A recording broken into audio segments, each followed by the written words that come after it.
नमस्कार प्रणाम। मैं एक्टर प्रतिमा सिंह और यहाँ के हैं भोजपुरी एक्टर छोटू दादा और इनके साथ में हम लोग आए हैं यहाँ पे शूटिंग करने के लिए। देखिए हमारा कॉमेडी शूट हो रहा है। हमारे साथ बहुत सारे पटना से चल के आई हैं कलाकार हैं। अंकिता यादव बोल रहे हैं, सॉरी अंकिता शर्मा, उनका शूट चल रहा है, आपको दिखाते हैं।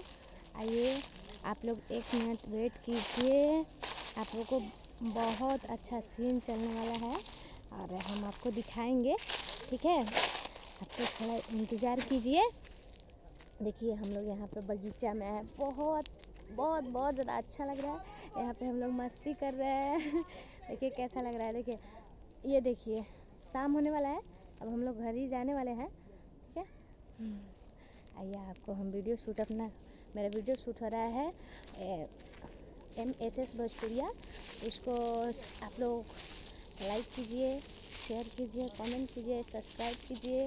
देखिए यहाँ पे हम लोग आए हैं, ये देखिए हम लोग आए हैं, ये क्या बोलते हैं, ये पोखरा, इतना बड़ा पोखरा है। देखिए इस पोखरा में आए हम लोग शूट करने के लिए। देखिए यहाँ पे शूट हो रहा है। ये देखिए विनय लाल यादव जी क्या कर रहे हैं, मुझे छोड़ के अब देखिए वो क्या कर रहे हैं।